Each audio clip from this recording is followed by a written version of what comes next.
हाँ दी दी दी मैं बहुत ज्यादा लेट हो रहा हूँ, आपसे बाद में बात करता हूँ। क्यों, कहाँ जा रहा है? हाँ दी, मैंने आपको बताया तो सही, मुझे एक्चुअली नॉर्थ अमेरिका के एक रेन फॉरेस्ट में फोटोग्राफर का असाइनमेंट मिला है। उसी सिलसिले में मुझे अर्जेंट जाना पड़ रहा है दी। आप प्लीज एक क्यों क्या ये सब बाद में पूछना दी। क्या छुपा रहा है, जल्दी बता। अरे दी, मैं आपसे कुछ क्यों छुपाऊंगा दी, सच सबको पता चल जाएगा। बहुत दिनों से ये सच छिपा हुआ है, लेकिन सच को जहाँ पहुँचना है ना दी, वहाँ पहुँच के रहेगा। ये कौन सा सच, और कौन कहाँ पहुँचेगा?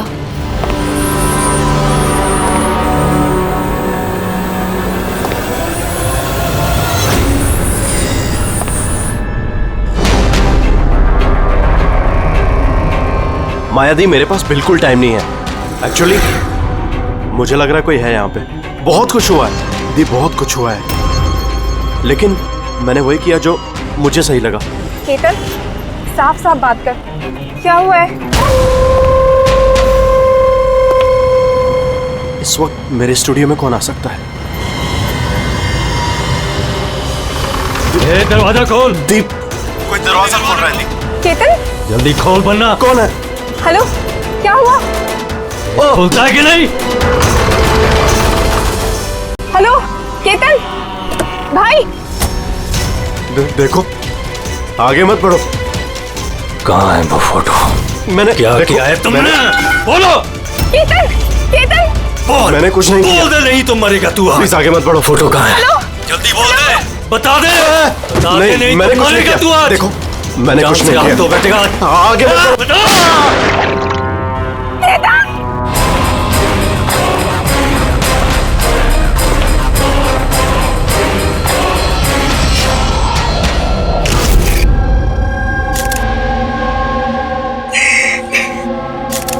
आप प्लीज बैठिए, संभल।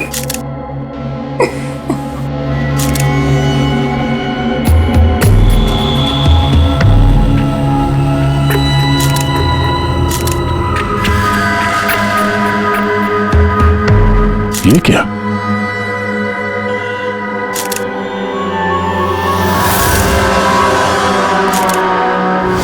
ये किसी के जूतों से आया लगता है। सर वो केतन के जूते तो साफ थे, स्टूडियो के फ्लोर पे भी ऐसे निशान कहीं नहीं है। जो स्क्रेपर दे।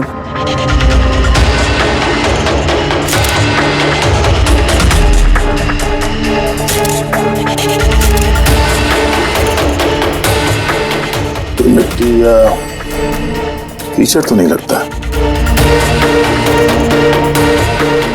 ऑयल जैसा कुछ है। एक काम करो, स्टूडियो में जितने भी फिंगरप्रिंट सब उठा लो।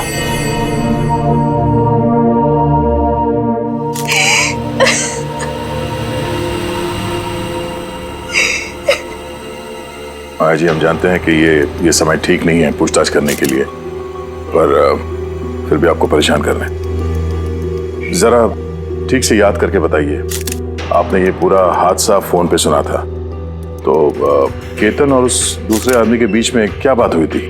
वो आते ही बुरे तरीके से केतन को मार रहा था, वो चीख रहा था, चिल्ला रहा था, चीजें इधर उधर टूटने की आवाजें आ रही थी। मैंने कुछ नहीं किया, देखो आगे मत बढ़ो, मुझे कुछ नहीं मालूम ना।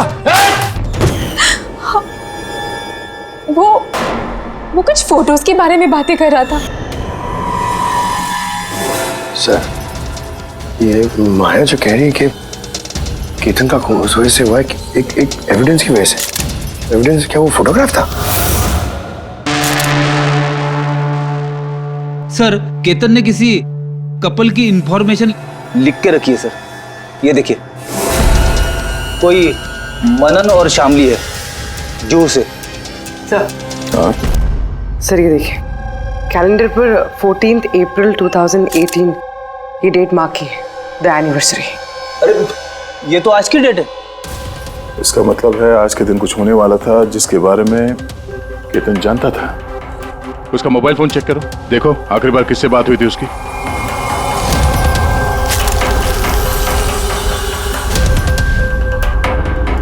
सर, टीएम क्राफ्ट वर्कर्स को फोन किया था शाम को 8:30 बजे। TM craft workers? वो भी केतन के मर्डर के ठीक आधा घंटा पहले।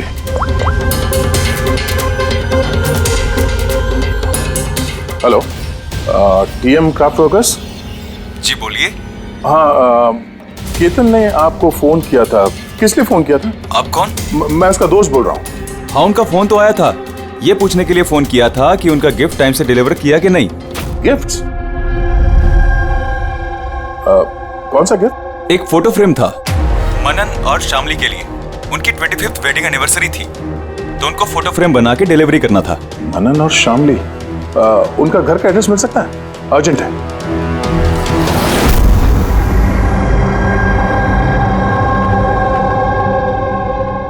फोटो किसने भेजी?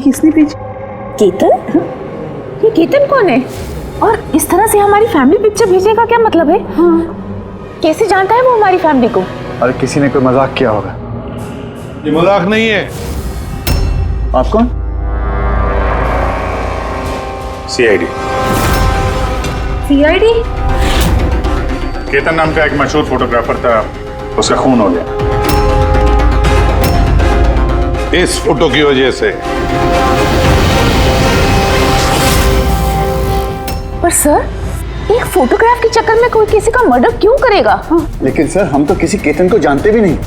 केतन को नहीं जानते तो फिर उसने आप लोगों की फोटो आप ही को क्यों भेजी? पता नहीं। पर हमने तो कभी ऐसी फोटो खिंचवाई भी नहीं है। और ना ही ऐसी दीवार हमारे घर पर है। सर, हमने तो कभी नहीं देखा। और देखिए ना सर, ये नकली फोटोग्राफ लग रहा है। आप खुद ही देखिए, इसमें दीदी है, जीजा जी है। सर, ये खाली कुर्सी रखने का क्या मतलब है इसका? सर, हमें तो लगता है कि किसी ने गलत तरीके से फोटो बनाकर हमें भेज दी है। गलती से नहीं, जानबूझकर आया है आपके लिए ये। और वो भी अपनी जान कुर्बान करके। सर, किसी ने मनन की फैमिली को मर्डर के चक्कर में फंसाने की कोशिश की है। वैसे आप कौन? ये हमारे फैमिली फ्रेंड मिस्टर विक्रम। अच्छा, आपके फैमिली फ्रेंड। सर, इसमें ये मैसेज भी है। She is hiding, save her. शायद केतन आप लोगों से किसी को ढूंढने के लिए कह रहा है। ढूंढने के लिए?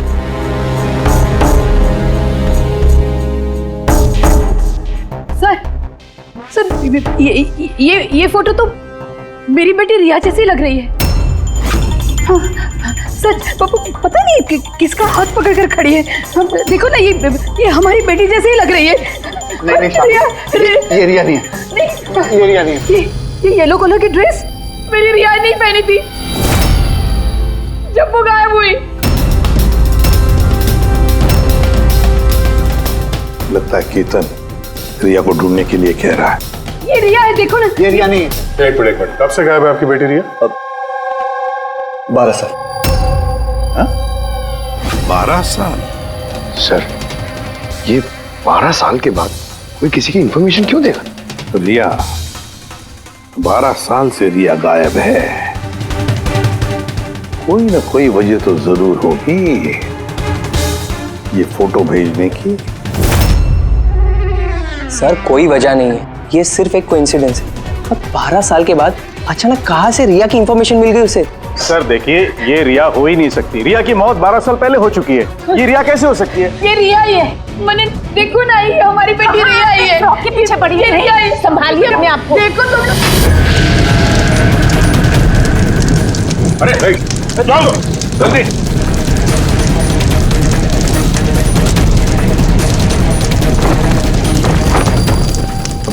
सर, ये फोटो तो जल गया, अब क्या करें? कोई बात नहीं, दूसरा मिल जाएगा। खुद भी काम करो, टीएम क्राफ्ट वर्क्स में जाके इसका दूसरा फोटो बनवा लो। और अगर उसके पास नहीं है तो केतन के कंप्यूटर में जरूर कुछ बैकअप होगा, वहां देख लेना। सर, मनन और शामली, आप केतन को जानते हैं या नहीं जानते, इससे हमें कोई फर्क नहीं पड़ता। लेकिन एक बात अच्छी तरह से याद रखना, केतन ने अपनी जान दी है आपकी मदद करने के लिए। वो आप लोगों से किसी को बचाने के लिए बोल रहा है। कोई छिपी हुई है, उसे ढूंढने के लिए बोल रहा है।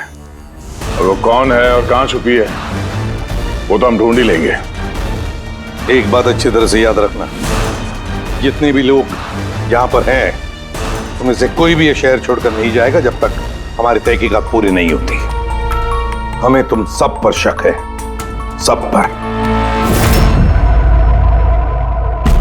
एक मिनट के लिए मनन, शामली, आयशा और विहान इनके इस नकली फोटोग्राफ को बाजू में रखते हैं और उनके पीछे जो दीवार है उन पर कंसंट्रेट करते हैं, ये फ्रेम्स और ये जो पीछे लिखे हुए नंबर्स पर। अब शामली ने इशारा किया था इस फ्रेम पर, 3 नंबर वाली फ्रेम पर, पीले रंग का फ्रॉक पहनी हुई और किसी का हाथ पकड़ा हुआ है उस लड़की ने। शामली को एकदम से लगा सर इस फोटो में ये बच्ची उनकी खोई हुई बेटी रिया है। और फिर ये message, she is hiding, save her. लेकिन सर विक्रम तो बार बार कह रहा था कि रिया मर चुकी है। हो सकता है ये मैसेज रिया के बारे में हो सकता है वो अभी भी जिंदा हो। बिल्कुल हो सकता है पूर्वी, बिल्कुल हो सकता है। और शायद केतन यही कहना चाहता है इन लोगों को, मनन के फैमिली को, कि शायद रिया जिंदा है और उसे मदद की जरूरत है। लेकिन सर उसे इतनी मेहनत करने की क्या जरूरत थी? फोन कर देता सीधे और बोल देता जो भी बोलना है रिया के बारे में, या फिर पुलिस को इन्फॉर्म कर देता। सर हो सकता है उसे किसी ने डराया धमकाया हो और तभी तो मजबूर होकर उसने ये सब किया है। केतन ने तो अपना फर्ज निभाया है और हम उसकी मेहनत को बेकार नहीं जाने देंगे।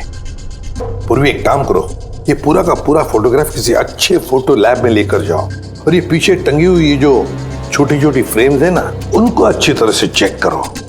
और ये भी देखो ये जो वॉल है पूरी, क्या वो फोटोशॉप तो नहीं की गई है? और रिया के लापता होने की एफआईआर की कॉपी भी चाहिए हमें। केतन मनन की फैमिली को तो नहीं जानता था, तो ऑब्वियसली रिया को भी नहीं जानता होगा। तो फिर उसने मनन की फैमिली को ये इंफॉर्मेशन क्यों दी और इस तरह से क्यों दी? सर केतन का खूनी जरूर रिया के फैमिली से जुड़ा हुआ है सर। इन सारे लोगों के फोन रिकॉर्ड्स चेक करो फ्रेडी, और साथ साथ केतन के फोन रिकॉर्ड्स भी। और एक बात, मनन की फैमिली पर कड़ी नजर रखो और साथ साथ उनका जो दोस्त है ना विक्रम, उस पर भी देखो ये लोग कहां कहां जाते हैं, किस किस से मिलते हैं, क्या क्या करते हैं। एक एक बात पर कड़ी नजर रखो, एक एक बात की खबर रखो। केतन के साथ जितने भी लोग काम करते थे ना, उनसे मिलना पड़ेगा। आप दोनों तो केतन को बहुत अच्छी तरह से जानते थे, तो कभी उसने आप लोगों को बताया किसी छोटी सी बच्ची के बारे में, जू के एक फैमिली के बारे में, उनके फैमिली पोर्ट्रेट के बारे में? जी नहीं सर, मुझे तो अब तक उसने कभी कुछ नहीं बताया। अच्छा, केतन सिर्फ आपके लिए काम करता था या और भी कुछ करता था किसी और के लिए भी? केतन मेरे लिए फैशन फोटोग्राफी करता था, साथ ही साथ बड़े बड़े फैशन हाउसेस के लिए एक्सक्लूसिव कैटलॉग शूट करता था। माया, आप केतन की बहन है तो आपको तो पता हो गया वो किस किस से मिलता था। सर केतन बहुत ही रिजर्व रहता था, बस अपने काम में ही मग्न, और उसके दोस्त भी गिने चुने ही थे। और सर हाल ही में केतन को एक इंटरनेशनल एग्जीबिशन के लिए असाइनमेंट मिला था, जिसके लिए वो मुंबई की गलियों में घूमकर स्ट्रीट फोटोग्राफी शूट किया करता था। वो फोटोग्राफ देख सकते हैं हम लोग? जी सर।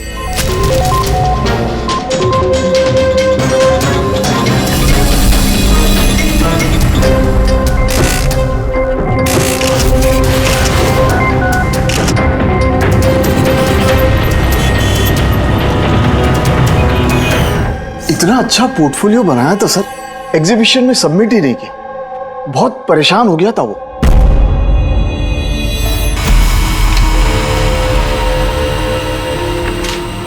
ये वॉल और उस पे लगे हुए सारे फोटोज एंड नंबर्स असली है। और बाकी सब? जिसने भी ये बनाया है उसने सिर्फ इस वॉल के ऊपर फैमिली वालों की फोटोज डाल दी है, इस खाली कुर्सी के साथ, ताकि ऐसा लगे कि फैमिली वालों ने इस वॉल के आगे बैठकर फोटो खिंचवाई। हाँ, लेकिन ये दीवार तो पक्का असली है। काफी एक्सपर्ट इंटीरियर डिजाइनिंग का काम लगता है। मैग्नेटिक वॉल है ये, आजकल बहुत कम जगहों पे देखने को मिलती है। Magnetic wall? हाँ, मैग्नेटिक वॉल बनाने के लिए वॉल को एक स्पेशल पेंट से पेंट किया जाता है, जिसके केमिकल कंपोजिशन में मैग्नेटिक एलिमेंट्स होते हैं, जो उस दीवार को मैग्नेटिक प्रॉपर्टीज दे देते हैं। यानी ये दीवार तो ऑलमोस्ट मैग्नेट जैसी है। एकदम सही। अब उस पे कोई भी मेटेलिक चीज बिना किसी हुक या कील के चिपका सकते हो या निकाल सकते हो। उसी तरह ये वॉल भी मैग्नेटिक वॉल है। Thank you. Thank you ma'am. Mumbai की गलियों में घूम घूम के फोटोग्राफी कर रहा था, जरूर वहीं पे इसे रिया के बारे में कोई ना कोई क्लू मिला होगा, वहीं किसी गलियों में।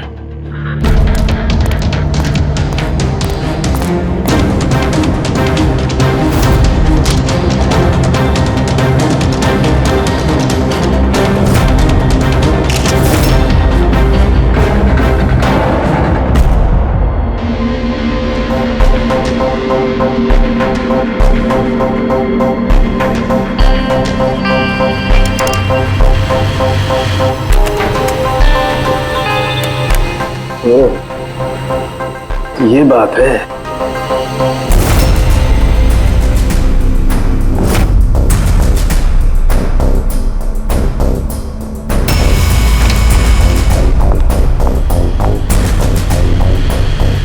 सर, ये देखिए।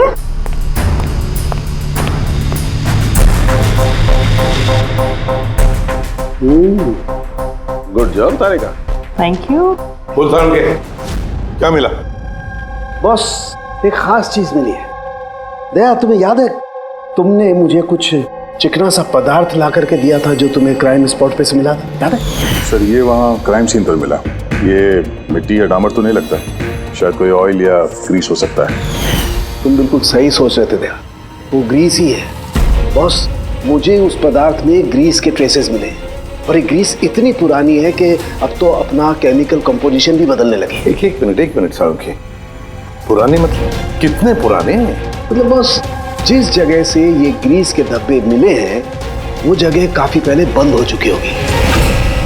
और सर, केतन के नाक के फ्लूइड्स में से मुझे ये एक्रिलिक, नायलॉन, पॉलिएस्टर, पॉलीप्रोपिलीन, इन सब चीज़ों की ट्रेसेस मिले और उसके लंग्स में भी ये सारी सेम चीज़ें मिली हैं, fabric fibres. Nylon, polyester, olefin, acrylic, ये सब सारी चीजें तो फैब्रिक से जुड़ी हुई हैं। ये तो एक फोटोग्राफर था, इसका क्या संबंध इन सारी चीजों से? हाँ सर, जिस जगह पे ये रहता है इसके घर के आसपास कोई फैक्ट्री वगैरह भी नहीं है, तो फिर एक कपड़े के रेशे इसके लंग्स में कैसे घुस गए? हो सकता है ऐसी जगह पे आता जाता हूँ। हाँ बॉस, कोई फैक्ट्री, कारखाना, मिल, और बार बार जाता होगा सर, तभी ये पॉसिबल है। बार बार जाता होगा केतन ऐसी जगह पे, पर क्यों, किस लिए? सर, श्यामली डिप्रेशन में चली गई है, वो घर से बाहर ही नहीं निकलती। और विक्रम और विहान मिलते रहते हैं, पता नहीं उन दोनों के बीच क्या बहस होती रहती है। और ये विहान वकीलों से जाके मिल रहा है। वकीलों से? हाँ सर, और आयशा अपनी किसी फ्रेंड्स के घर जाती रहती है, लेकिन उसकी जो ये फ्रेंड है उम्र में काफ़ी बड़ी है, मुझे नहीं लगता कि उसका इस केस से कोई ताल्लुक है। और ये जो मनन है ना, केतन के बारे में पता लगाने की काफ़ी कोशिश कर रहा है। अच्छा, अभी फ्रेडी वो जो फोन कॉल के रिकॉर्ड जो ट्रैक किए थे, क्या पता चला? कुछ नहीं पता चला सर, उनके जो रजिस्टर्ड मोबाइल नंबर है उसमें कुछ नहीं है। फोटोग्राफ्स का प्रिंट निकाल ली? हाँ सर। सर, जैसे कि मैंने फोन पे बताया था, वो दीवार असली है सर, मैग्नेटिक वॉल। हाँ सर। सर, केतन ने ये सारी फोटोज उस वॉल पे लगाकर वो फोटो ली है और फिर उस पर वो फैमिली वाली फोटो फोटोशॉप कर दी। सर, इस वॉल का पता लगाने में ज्यादा टाइम नहीं लगेगा, इंटीरियर डिजाइनर का काम है, और ये वॉल पे मेटालिक डिजिट्स लगे हुए हैं। बस तो फिर ये सारे फोटोग्राफ्स आर्किटेक्ट्स और डिजाइनर्स के ऑफिसेज में भेज दो, पता चल जाएगा किसने ये मैग्नेटिक वॉल बनवा लिया था।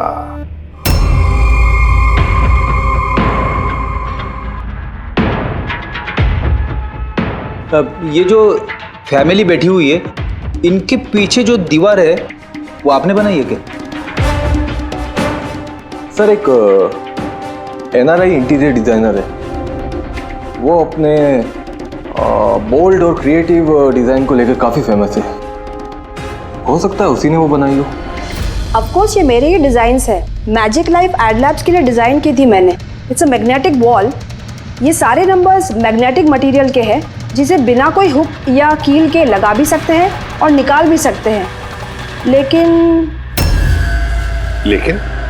लेकिन मेरे डिज़ाइंस के हिसाब से ये सारे सीरियल नंबर्स में थे, जैसे 1 2 3 4 5 6 7 8 9 10।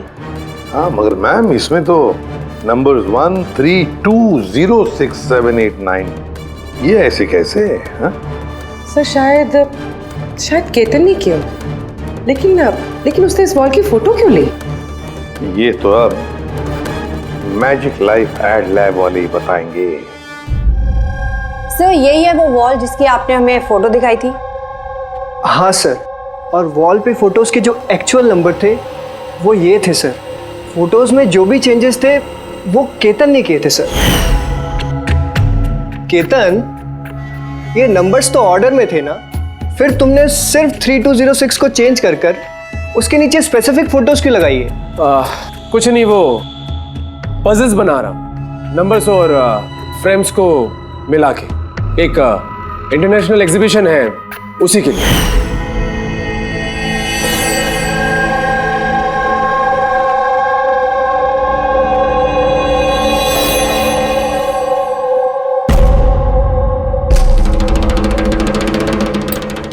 आप लोगों ने केतन को परमिशन कैसे दी है सब करने के लिए? दरअसल सर केतन हमारे साथ पहले भी काम कर चुका है और वो एक इंटरनेशनल एग्जीबिशन के लिए कुछ फोटोज ले रहा था और इसलिए उसको ये वॉल की ज़रूरत थी, तो हमने उसे ये वॉल यूज़ करने दिया। यस सर, एंड कुछ पजल की बात कर रहा था, कुछ समझ में नहीं आ रहा था सर। पजल है?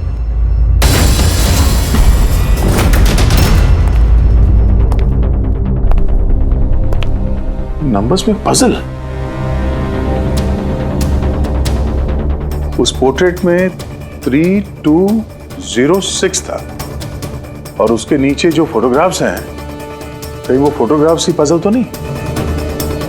हो सकता है केतन हमें उन फोटोग्राफ्स के जरिए रिया की कहानी बताना चाहता हो।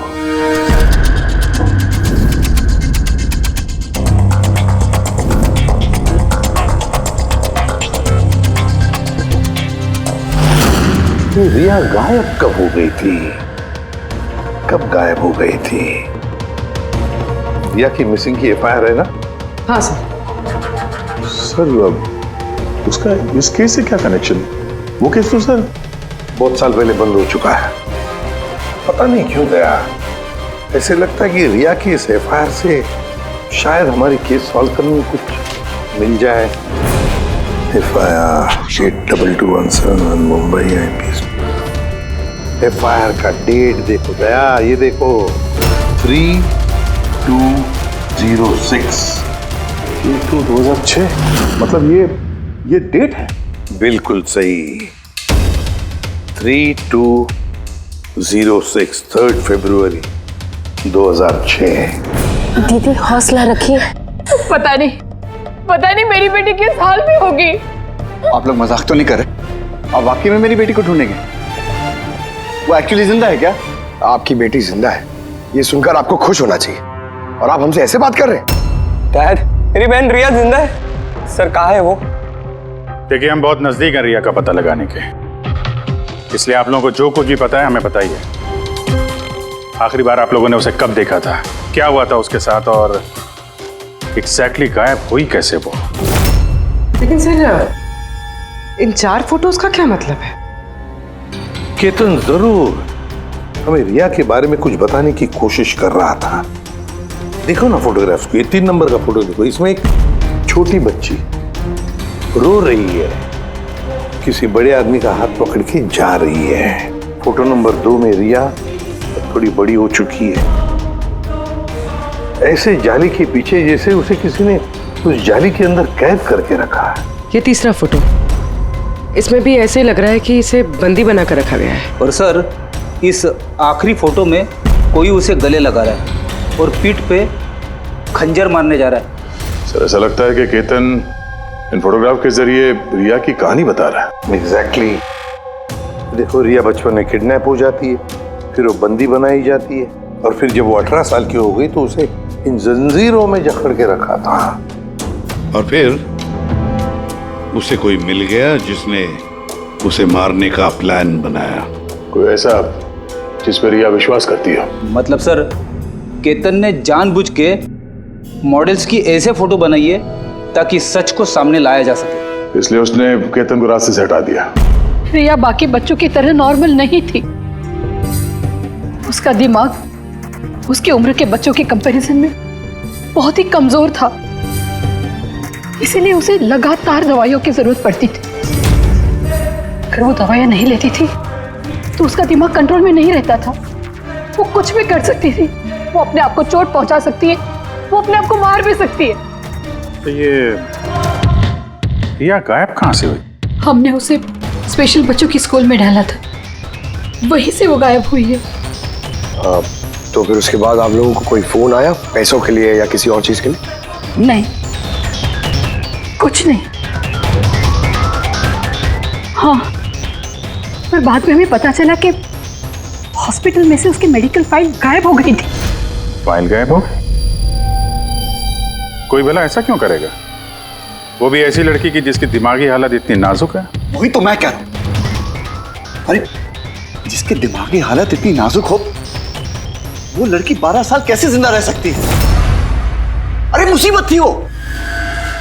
कैसे कह सकते हैं आप ये? शर्म आनी चाहिए आपको। बेटी है वो आपकी। एक बात तो समझ में आ गई मिस्टर मनन, अगर रिया मिल भी गई तो आपको ज्यादा खुशी नहीं होगी। लेकिन हम उन्हें ढूंढ के रहेंगे किसी भी तरह।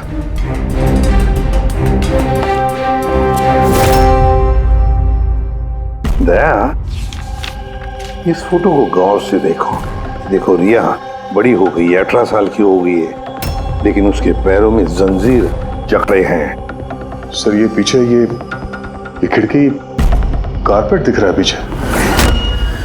याद है तारिका ने क्या बताया था? केतन के नाक के फ्लूइड्स में से मुझे ये एक्रिलिक, नायलॉन, पॉलिएस्टर, पॉलीप्रोपिलीन, इन सब चीजों की ट्रेसेस मिले। ये सारी चीजें फैब्रिक से जुड़ी हुई है, कारपेट से। ये केतन फोटोज के जरिए ये बताने की कोशिश कर रहा था कि ये रिया किसी पुरानी मिल या फैक्ट्री में है। सर, चौथे फोटो में ऑयल कैन और खाली बक्से। और वो केतन के स्टूडियो में हमें ग्रीस के धब्बे भी तो मिले थे। सर शायद खूनी केतन के स्टूडियो में वहीं से जा रहा था जहां रिया कैद है। तीसरी फोटो में वो कारपेट वाली गली और चौथे में वो फैक्ट्री। सर ये दोनों जगह आसपास होगी। पहले ये पता लगाना पड़ेगा कि कारपेट वाली गली के आसपास कोई बंद पड़ी हुई पुरानी फैक्ट्री है क्या?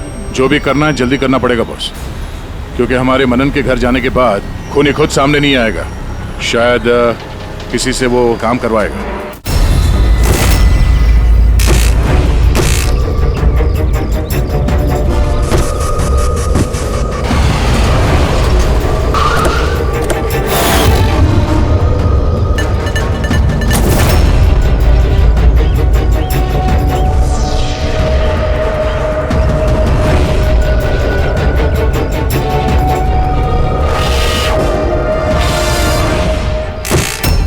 हाँ, इन्होंने ही हमें पैसे दिए थे हमारी फोटो खिंचाने की।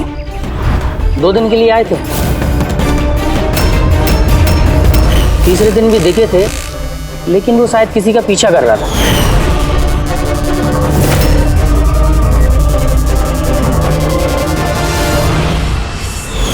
किसका पीछा कर रहा था? वो तो सर ध्यान नहीं दिया हमने। वो गया किधर पीछा करते हुए? इस तरफ गया।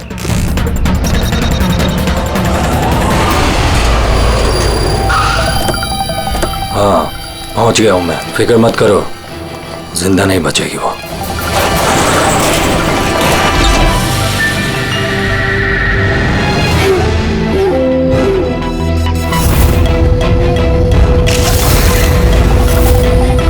बंद कर इसको।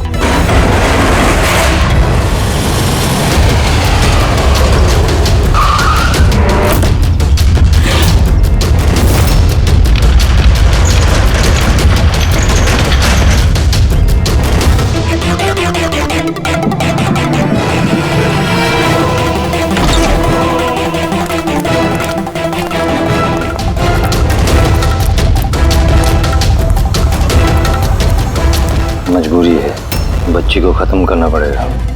बच्ची की बॉडी को ठिकाने लगाने के बाद इस सारी जगह को आग से खत्म कर दो, ताकि किसी के हाथ में कोई सबूत ना जाए। यहाँ पे तो कुछ मिला नहीं, चलो दूसरी जगह देखते हैं।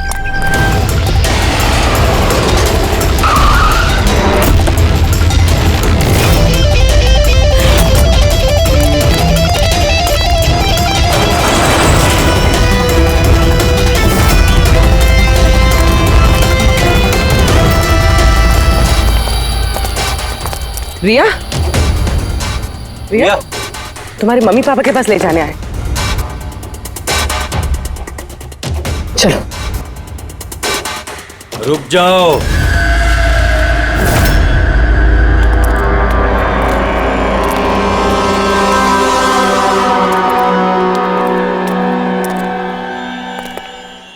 रिया बेटा, आजा आजा बेटा, आजा आजा आजा आजा आजा आजा आजा। रिया, रिया, रिया, आजा आजा आजा। रिया बेटा, ये अंकल के साथ जाएगी। ये बच्ची तुम लोगों के साथ नहीं जाएगी, कोशिश करके देख लो। ये ठीक कह रहा फ्रेडी, ये लड़की हम लोगों को अपना दुश्मन समझ रही है और इसे अपना दोस्त, क्योंकि ये इन लोगों को रोज देखती है। ये बिल्कुल ठीक कह रहा है, और इस मासूम बच्ची को तो ये भी पता नहीं है कि ये आज मरने वाली है।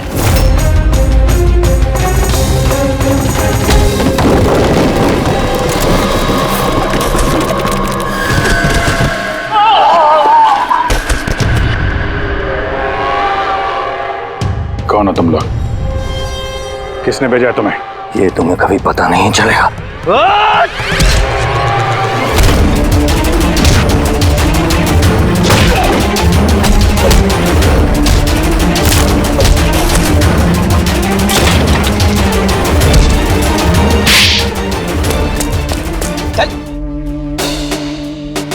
ये तो गया। किसने भेजा तुम लोगों को? हैं? साहब, मुझे कुछ नहीं मालूम साहब, सब कुछ इसी को मालूम है। जिसको पता था वो तो मर गया। अब कैसे पता चलेगा सर किसने भेजा था इन्हें?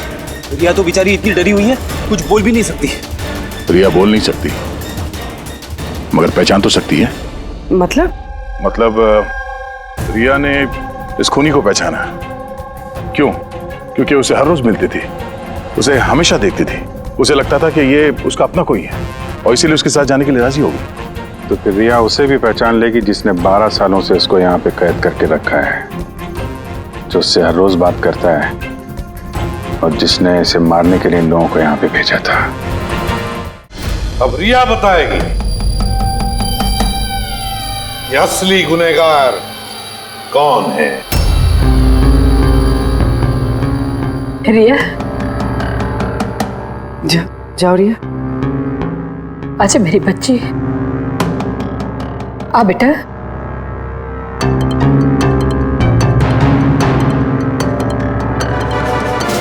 रिया,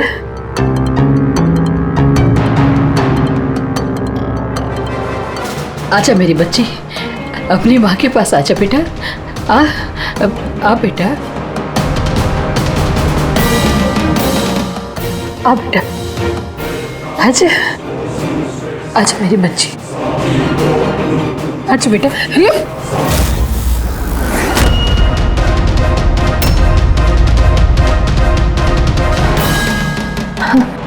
ये तो कमाल हो गया शामली जी, आपकी बेटी 12 साल के बाद आपसे मिलती है लेकिन आपके पास नहीं है, अपने मौसी के गले लग जाती है। ये कैसे? वो तो माँ की जैसी हूँ ना मैं इसकी, बहुत प्यार करती है ये मुझसे, इसीलिए। अरे वाह मौसी जी, आपसे इतना प्यार कि रिया अपनी माँ को पहचान नहीं पाई और आप ही के गले लग गई। क्यों? और जानती है क्यों? क्योंकि पिछले 12 साल से सिर्फ एक ही शख्स है जो रिया से मिल रहा था, बातें कर रहा था, जिसे रिया अपना समझती थी। ये क्या बकवास कर रहे हैं? मैं क्यों मिलूंगी इससे? मैं नहीं मिली इससे। रिया से बिल्कुल मिली थी, पिछले 12 सालों से मिल रही थी तुम। बकवास हम नहीं कर रहे आयशा, बकवास तो तुम कर रही हो। हमने तो उस डॉक्टर को भी ढूंढ निकाला जिसकी मदद से तुम पिछले 12 सालों से रिया को दवाइयां देती थी, उसकी टेस्ट करवा रही थी। मैं किसी डॉक्टर को नहीं जानती, मैं कह रही हूँ ना आपसे, मैंने कोई मेडिकल टेस्ट नहीं करवाया इसका। बिल्कुल करवाई थी। नहीं, मैंने कोई टेस्ट नहीं करवाया। झूठ बोल रही हो तुम, टेस्ट करवाया था तुमने। मैंने कोई टेस्ट नहीं करवाया, मैं सच कह रही हूँ। मैं किसी डॉक्टर को नहीं जानती। मैं तो इसे 12 सालों से वही दवाई दे रही हूँ जो ये 7 साल की उम्र से खाती आ रही है बस।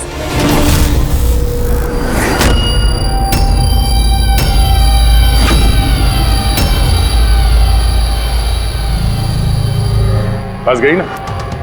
हाँ? इस आदमी को आपने भेजा था रिया को मारने के लिए। उसके मोबाइल में हमें उसका नंबर मिला जो इत्तेफाक से आपकी दोस्त है, जिससे आप अक्सर मिलती हैं। आयशा, तुमने ये सब क्यों किया? विहान के लिए। मेरा डिवोर्स हो चुका था, मेरी जिंदगी का वैसे भी कोई ठिकाना नहीं था। मैं विहान को किसके सहारे छोड़ती? मुझे ऐसा लगा कि ये पूरी प्रॉपर्टी, पैसा, ये सब मेरे बेटे को मिलना चाहिए, रिया को नहीं। रिया तो वैसे भी दिमागी मरीज है। तुमने अपने बेटे के भविष्य को संवारने के लिए अपनी बहन की बेटी की जिंदगी को अंधेरे में धकेल दिया। हाँ? रिया के गायब होने के बाद मनन और शामली ने तुम्हारे बेटे विहान को गोद ले लिया। यही प्लान था ना तुम्हारा? तुम इतनी गिर गई कि तुमने एक छोटी सी बच्ची को मारने की कोशिश की। मैं उसे मारना नहीं चाहती थी, माँ हूं मैं भी। मेरा यकीन मानिए, मैं रिया को चोट नहीं पहुंचाना चाहती थी। बहुत कोशिश की मैंने उसे संभालने की, लेकिन संभाल नहीं पाई और इसीलिए तुमने रिया को मारने का प्लान बनाया। ये केतन कहाँ से बीच में आया और उसे रिया के बारे में कैसे पता चला? केतन के साथ मेरा अफेयर चल रहा था। भले उम्र में वो मुझसे छोटा था, पर मैं उसकी मदद करती थी। काफी बार मैंने उसे पैसे दिए उसके काम के लिए। सिर्फ बॉयफ्रेंड था, उसने तो तुमसे दिलो जान से प्यार किया। क्या वही उसका कसूर था? तो तुम्हारा बॉयफ्रेंड था तो तुमने उसे मारा क्यों? वो उस कारपेट वाली गली में एक दिन फोटोशूट कर रहा था। बाय चांस उसने मुझे देख लिया और मेरा पीछा करते करते वो रिया तक पहुंच गया। मैंने उसे बहुत डराया, बहुत धमकाया, यहां तक कहा कि मैं उसका करियर बर्बाद कर दूंगी। लेकिन नहीं, शायद उसमें इंसानियत जाग रही थी, इसलिए मुझे उसे मरवाना ही पड़ा। वाह, बहुत खूब। कैसी माँ हो तुम? 12 साल से एक मासूम बच्ची को अपनी माता पिता से दूर रखा। क्या मिला तुम्हें? हा? भूल गई तुम कि देर से ही सही सच्चाई तो सामने आ ही जाती है। अपने स्वार्थ के लिए बहुत बड़ा जुर्म किया है तुमने। कानून तुम्हें कभी माफ नहीं करेगा। कड़ी से कड़ी सजा होगी तुम्हें, कड़ी से कड़ी सजा।